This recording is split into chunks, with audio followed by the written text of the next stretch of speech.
잠시 후 10시부터 21대 국회 첫 국정감사가 시작됩니다. 오랜 기간 국정감사를 위해 공들여 준비한 우리 의원님들과 보좌관님들의 수고를 응원합니다. 국민의 기대에 부응하는 질의로 정책국감, 민생국감을 실현해 줄 것으로 기대합니다. 야당에도 사실에 근거한 비판과 대안으로 부디 생산적인 국감을 만들어주기를 다시 한번 요청합니다. 국정감사는 정쟁의 시간이 아니라 국정을 살피고 코로나로 어려운 민생을 돌보는 시간입니다. 혹여라도 소모적 정쟁으로 국감을 허비한다면 국민의 실망만 남게 될 것입니다.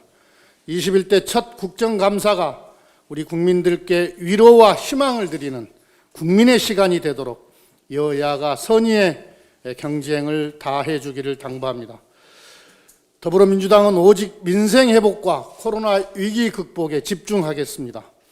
국회 본연의 기능에 충실하며 코로나 위기로 어려운 민생을 챙기겠습니다. 부실한 법과 제도로 혹여 우리 국민들께서 고통받고 혈세가 낭비되는 문제들이 있는지 철저히 찾아내겠습니다. 국정 추진 과정의 빈틈을 꼼꼼히 찾아내서 보완하는 국정감사가 되도록 힘쓰겠습니다. 성실하고 알찬 국정감사를 통해 우리 국민들께서 위로를 받는 진짜 국정감사가 되도록 온 힘을 다하겠다는 말씀을 드립니다. 국민의힘이 공정경제 3법과 노동법의 연계를 주장하고 있습니다. 공정경제 3법 처리에 노동법을 끼워 넣는 것은 대단히 부적절합니다. 김종인 위원장께서 공언했던 공정경제 3법 처리가 고작 이런 것이었나 하는 실망이 있습니다. 공정경제 3법과 노동법을 흥정물, 거래 대상 정도로 여기는 국민의힘의 태도가 대단히 유감스럽습니다. 협상에도 정도와 원칙이 있습니다.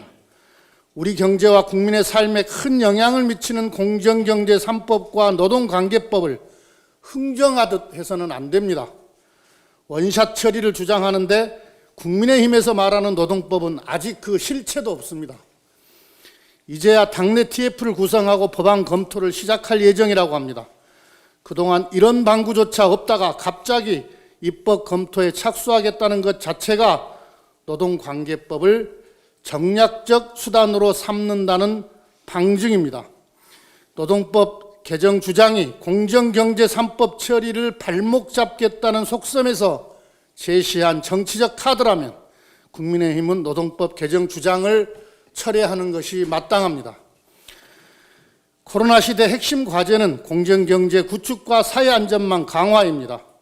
코로나로 인해 취약계층이 더 큰 피해를 보았고 양극화는 더욱 심각해졌습니다. 지금은 위기에 처한 고용 취약계층을 보호하는 정책을 더 강화해야 합니다. 전 세계가 코로나19 위기를 통해 얻은 교훈은 사회 안전망이 잘 구비된 나라일수록 고통을 덜 받고 더 안전할 수 있다는 점입니다. 국민의힘은 공정한 경제 실현과 사회 안전망 강화에 함께 해주기를 바랍니다. 국민의힘은 국정감사가 끝나기 전에 공수처장 후보 추천위원을 추천해 주기 바랍니다. 시간 끌기로 공수처 출범을 막을 수 있다고 생각한다면 오산입니다. 야당의 직무 유기와 행포가 계속된다면 민주당은 공수처의 출범을 위해 부득이 법 개정에 나설 수밖에 없습니다. 국민의힘이 위원 추천을 하지 않는다면 법이 부여한 권한을 스스로 포기한 것으로 간주할 수밖에 없기 때문입니다. 다시 한번 공수처장 추천위원 추천을 위한 시한은 국감 종료 전까지라는 점을 분명히 말씀드립니다. 국감이 끝나고도 야당의 추천이 이루어지지 않는다면 곧바로 입법의 시간이 시작될 것임을 강조합니다. 정책위와 법사위는 입법 준비에 만전을 기해 주시기 바랍니다.